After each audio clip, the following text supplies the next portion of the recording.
Hello students. आज हम करेंगे अर्थमेटिक प्रोग्रेशन। मैंने इससे कुछ इंपॉर्टेंट क्वेश्चन सेट किए हैं। टोटल 5 क्वेश्चन सेट किए हैं जो काफ़ी रिपीटेड क्वेश्चन हैं। First question, second question, third question, fourth question, fifth question, आप इन पांचों क्वेश्चन पेपर अच्छे से देखिए किस तरीके से कौन से क्वेश्चन है। और उससे पहले आपको इस चैप्टर के कुछ फॉर्मूलेज याद होने चाहिए जो कि बेसिक्स फॉर्मूले हैं। अगर ये आपको याद है तो आप एमसीक्यू क्वेश्चन जल्दी कर पाओगे और बाकी 3 मार्क्स एंड जो 5 मार्क्स में जो क्वेश्चन आते हैं वो भी आप अच्छे से कर पाओगे। तो आप फॉर्म बाई जरूर रिवाइज करना, ठीक है। हम लोग स्टार्ट करते हैं फर्स्ट क्वेश्चन से बिना लेट किए हुए, ठीक है। चलो आओ। तो पहला क्वेश्चन देखो क्या कह रहा है। If k plus 7, 2k minus 1 and 2k plus 6 are three consecutive terms of an AP, then the value of k। MCQ में लगभग हर साल ये क्वेश्चन एक दिख ही जाता है। क्वेश्चन कह रहा है कि 3 नंबर हमें गिवन है और भी कंसेक्यूटिव नंबर्स हैं, वो एपी में गिवन है, ठीक है। बताने के की वैल्यू क्या होगी। इसका अगर मैं बेसिक बात करूं तो आपको इसका बेसिक पता होना चाहिए। बेसिक का क्या है हमारा कि याद रखना, जब भी 3 नंबर ए बी सी अगर ये एपी में हो, आर इन एपी, अगर ये एपी में होते हैं तो हमेशा इसका रिलेशन क्या होता है, 2b equal to A plus C. ये फॉर्मूला आपको फिलहाल ध्यान रखना है कि जब भी 3 नंबर एपी में हो तो बीच वाले का ट्वाइस एंड जो बच गए दोनों का सम कर देना। ये रिलेशन होता है, इसी से कोई भी अननोन वैल्यू निकाली जा सकती है। जैसे कि ये क्वेश्चन है पहला वाला, इसी के ऊपर सेट है। देखो अगर हम बात करूँ ये वाले क्वेश्चन की तो देखो ये मान लेते हैं गिवन है k प्लस 7, दूसरा है 2k माइनस 2 एंड तीसरा गिवन है 2k प्लस 6। कंपेरिजन कर लो, मान लो ये a है, ये b है, ये c है, ठीक है। हमें इस तरीके से एपी में गिवन है तीनों टर्म्स। अगर तीनों टर्म्स गिवन है तो फॉर्मूला क्या कहता है, 2b equal to a plus c। इसका डबल कर दो, ब्रैकेट में रख के 2 ब्रैकेट में रख के 2k minus 2 equal to a। ये a की वैल्यू है k plus 7, then c 2k plus 6। Solve कर दो, 2 इंटू 2 4k माइनस 2 2 4, ठीक है। k प्लस 2 के कितना हो गया 3k, 7 प्लस 6 कितना हो गया 13, ठीक है। k वाली चीज एक साइड ले आओ, नंबर वाली चीज एक साइड लेके ले आओ। तो 4k में से 3k गया है ना, इक्वल टू 13 माइनस का 4 जाके क्या हो गया प्लस का 4, तो ये आ गया k इक्वल टू 13 और 4 कितना हो गया 17। तो हमारे पास k की वैल्यू कितनी आ गई 17। तो ये होता है हमारा फर्स्ट क्वेश्चन खत्म। किस तरीके से मैंने किया है बिल्कुल सेम तरीके से आपको भी करना है, ठीक है। अब आते हैं सेकंड क्वेश्चन पे। देखो सेकंड क्वेश्चन क्या कह रहा है। सेकंड क्वेश्चन कह रहा है कि 14th term from the end of an AP, ठीक है। कह रहा है कि एक एपी गिवन है आपको ये रहा, ठीक है। हमें एंड से 14th टर्म बताना है क्या होगा। देखो जब भी एंड टर्म वाले क्वेश्चन आ जाए तो उसके लिए हमारे पास फॉर्मूला क्या है, इधर देखो मैंने फॉर्मूला लिखवा रखा है। फॉर्मूला नंबर सेकंड चेक करो। देखो फॉर्मूला क्या कहता है, A N equal to L minus bracket N minus 1 into D. L मतलब लास्ट टर्म, ठीक है। और जो भी एन टर्म निकालना है वो आप इसको पुट करके निकाल सकते हो। जैसे देखो जिस फॉर्मूले यूज करने जा रहा हूँ, फॉर्मूला लिखता हूँ A N equal to L minus N minus 1 into D A given है, ठीक है। अब हम लोग क्या करते हैं, इसका डायरेक्ट यूज करते हैं। हमें निकालना है 14 टर्म, मतलब एन की वैल्यू कितनी गिवन है 14। देखो हम सबको लिख सकते हैं, एन की वैल्यू 14 गिवन है, ठीक है। और एल मतलब लास्ट टर्म, देखो लास्ट टर्म कितने गिवन है माइनस का 62 गिवन है, ठीक है।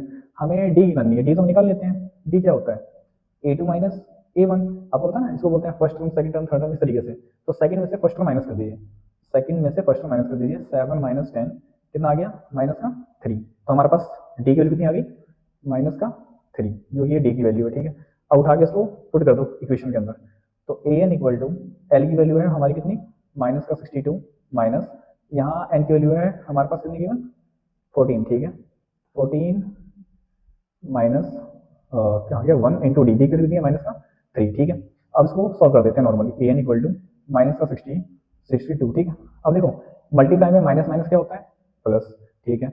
14 3 जा 42 एंड 3 1 जा 3। कुछ इस तरीके से हमारे पास चीज़ें आ गई, इनको सॉल्व करो, जो बचे वही हमारा answer. A N equal to minus का 62।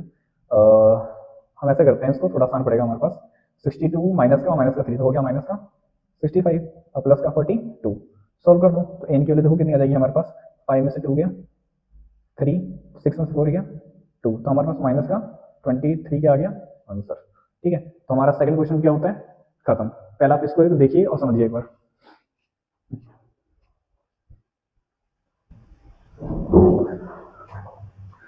चलिए हमारे 2 क्वेश्चन तो हो गए थे, अब हम आते हैं तीसरे क्वेश्चन पे। देखो तीसरा क्वेश्चन क्या कह रहा है, how many 2 digit number are divisible by 3। कह रहा है कि 3 से डिविजिबल होने वाले ऐसे कितने नंबर होंगे जो 2 डिजिट के होंगे, है ना। तो इसको समझने के लिए आपको बस एक बेसिक चीज आना चाहिए, वो क्या है 3 का टेबल, ठीक है। और 3 का टेबल कहाँ से आना चाहिए 10 के बाद, है ना, क्योंकि 2 डिजिट नंबर तो 10 से स्टार्ट होता है। तो 10 के बाद देख लो कि आपको 3 से कौन कौन से नंबर डिवाइड होते हैं। जैसा कि मुझे पता है, कौन सा क्वेश्चन है क्वेश्चन नंबर 3। तो क्वेश्चन नंबर 3 की अगर मैं बात करूँ तो 3 से डिवीजन होने वाले पहला 2 डिजिट नंबर क्या होता है 12, दूसरा 15, तीसरा 18, ऐसे ही डॉट डॉट करके 100 से पहले कौन सा डिजिट होगा, 2 डिजिट का नंबर जो डिवाइड होता होगा। देखो 100 से जस्ट पहले होता है 99 और ये 3 से डिवाइड हो जाएगा। तो हमारे पास एक एपी बन चुकी है 12 15 18 डॉट डॉट 99। ठीक है, इसी से हमें निकालना है हाउ मेनी, मतलब एन की वैल्यू निकालना है, ऐसे कितने टोटल नंबर होंगे। तो सिंपल सा हमें पता है ए एन का फॉर्मूला होता है A plus N minus one into D. यहाँ तक हम लोगों ने कर लिया। अब ए एन मतलब होता है लास्ट टर्म, लास्ट टर्म कितना गिवन है 99 इक्वल टू फर्स्ट टर्म कितना गिवन है 12 लिख लिया। एन तो हमें निकालना ही है जी, ठीक है, इंटू डी, डी को बगल में निकाल लो। डी की वैल्यू होती है ए टू माइनस ए वन, मतलब सेकंड टर्म में से फर्स्ट टर्म गया, तो सेकंड टर्म है हमारी 15, तो 15 माइनस 12 कितना हमारी वैल्यू आ गई 3। ठीक है, इस डी को हम पुट कर देते हैं, ये रहा 3। ठीक है, नॉर्मल सी चीज़ है।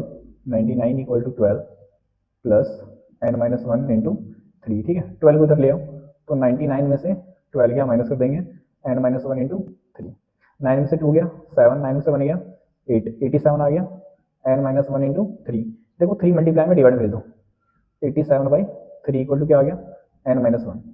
3 टू 6 बचेगा 2 और 7, 3 9 27, तो 29 equal to n minus one उधर ले आओ तो हो जाएगा 30 इक्वल टू एन।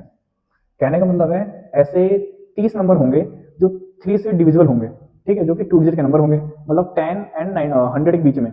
ऐसे हमारे पास कितने नंबर होंगे 30 नंबर होंगे। ठीक है, तो हमारा क्वेश्चन नंबर 3 भी होता है। आप जब इसको नोट करो फिर हम क्वेश्चन नंबर 4 करते हैं।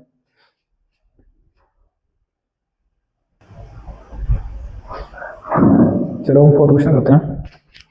फोर्थ क्वेश्चन क्या कह रहा है, if the mth term of an AP is 1 by n and nth term is 1 by m then so that its mnth term is 1। ठीक है भाई, आओ देखते हैं क्या होता है इससे। चलो हमें गिवन है mth term, mth term का मतलब क्या होता है am इक्वल टू कितना गिवन है 1 अपॉन n। ठीक है, और दूसरी क्या गिवन है nth term is equal to 1 upon m, मतलब रेसिप्रोकल गिवन है। mth term बोला है 1 अपॉन n और nth term क्या बोला है 1 अपॉन m। ठीक है, इनका यूज करके हमें क्या प्रूफ करना है mth term, हमें प्रूफ करना है a mth term, इसकी वैल्यू पूछ रहा है क्या होगा। ठीक है, इसको अगर हम लिखूं तो कैसे कहेंगे, ए एन एफ का फॉर्मूला जब होता था A plus M N minus one into D, मतलब इसको हम प्रूफ करना है क्या 1। इसको प्रूफ करने के लिए हमारे पास ए भी नहीं है डी भी नहीं है, अगर ए और डी मिल जाए तो हम इसको प्रूफ कर देंगे कि एम एस टर्म जो होता है वो क्या होता है 1। ठीक है, अब क्या करेंगे हम इसको प्रूफ करने के लिए, अब हम इन दोनों इक्वेशन का यूज करते हैं। देखो कैसे, सबसे पहले आता है M S term, A M को कैसे लिखोगे आप, A plus M minus one into D equal to 1 upon N, normal चीज है। ठीक है, हमने इसको लिख दिया, ये है हमारी equation number first.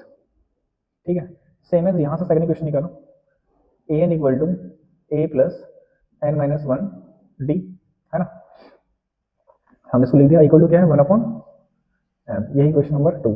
Equation number first ये, इक्वेशन नंबर 2 हमारे पास ये है। इन दोनों का यूज करके हम क्या करते हैं ए और डी की वैल्यू निकालते हैं, दोनों को सेपरेट कर देते हैं आपस में, लगाओ उसका फॉर्मूला, इसको लिख रहा हूँ A plus M minus one D equal to 1 upon N, and second equation को इसके जस्ट नीचे लिखो A plus N minus one D equal to 1 upon M, लिख दिया, आपस में माइनस कर दो। माइनस करने का आपको तरीका पता ही होगा, लिनियर इक्वेशन में हम कैसे इसको यूज करते थे, एलिमिनेशन मेथड, साइन चेंज कर दो, अगर प्लस है तो माइनस, प्लस है तो माइनस, प्लस है तो माइनस। ठीक है, प्लस माइनस ए आपस में कैंसिल हो गया, इसमें से ये वाली इक्वेशन माइनस करो, तो जो जिसका माइनस करना होता है उसको पहले लिखते हैं, तो इसको लिखो एम माइनस वन डी, इसको लिख दिया, उसके बाद बीच में साइन माइनस का, then n minus one D equal to फिर से ये वाला 1 upon N minus 1 upon n, यहाँ तक हमने लिख दिया। अब हम लोग देखो क्या करते हैं, यहाँ से डी कॉमन ले लो, जैसे मैं डी कॉमन लूंगा तो अंदर बच जाएगा एम माइनस वन, और यहाँ से माइनस और ब्रैकेट एन माइनस वन बनेगा, तो माइनस अंदर भेज दो तो आ गया माइनस का एन, अंदर हो जाएगा तो माइनस माइनस प्लस का 1 equal to 1 upon N minus 1 upon m, इसको रहने दो ऐसे ही। उसके बाद प्लस 1 माइनस 1 कैंसिल, तो डी अब ब्रैकेट में आ गया एम माइनस एन, सेम है तो आप यहाँ से ले लो, एन एम आ गया, है ना, एन की टेबल में एन आता होगा एम नहीं आता होगा, तो ऊपर आ गया एम, माइनस एम की टेबल में एम आता होगा एन नहीं आता होगा, ये आ गया। ठीक है, अब जब देखो मैंने क्वालिटी में तो बताया था कि न्यूमरेटर न्यूमरेटर कैंसिल हो सकते हैं, याद रखना, अगर सेम सेम है तो इक्वल टू में एम माइनस एन से एम माइनस एन कैंसिल, तो डी की वैल्यू कितनी आ गई 1 अपॉन एन एम। ठीक है, तो ये हमारे पास किसकी वैल्यू आ गई, डी की वैल्यू आ गई, तो डी की वैल्यू आ गई हमारे पास 1 अपॉन एन एम। अब इसको क्या करूँ, किसी एक में पुट कर दो जिसमें आपका मन कर रहा हो, जैसे मेरा मन कर रहा है मैं फर्स्ट इक्वेशन पुट कर देता हूँ। ठीक है, अब देखो जैसे मैं पुट करूँगा देखते हैं क्या वैल्यू आती है, तो अब मैं सेकंड वैल्यू स्टार्ट कर रहा हूँ A plus M N minus one into D, D की वैल्यू कितनी आई है 1 अपॉन एन एन, पूछ सकता हूँ एम एन, थोड़ा सा लिखता है लिख लेना एम एन। अब 1 अपॉन एम एन को मल्टीप्लाई कर दो अंदर, वन अपॉन एन के बराबर कर देते हैं उसको। तो ए प्लस, देखो वन अपॉन एम एन को मल्टीप्लाई करो एम एन के साथ, तो आ गया m N upon M N, minus one के साथ करोगे क्या आएगा, one upon M N equal to one upon n, कुछ इस तरीके से आ जाएगा, है ना। ठीक है, यहाँ तक आ गया हमारे पास। इक्वल टू में क्या चल रहा था, वन अपॉन, ये थोड़ी सी गलती हो गई, यहाँ एम है ना, तो एन को हटा दो, यहाँ ओनली एम है, ठीक है, इस तरीके से आ गया। देखो एम से एम कैंसिल, तो आ गया A plus one upon N minus one upon M N equal to one upon N, इससे कैंसिल, सेम साइन, इसको उधर भेज दो, ए की वैल्यू आ गई वन अपॉन एम एन, तो हमारे पास ए की वैल्यू कितनी आ गई, वन अपॉन एम एन।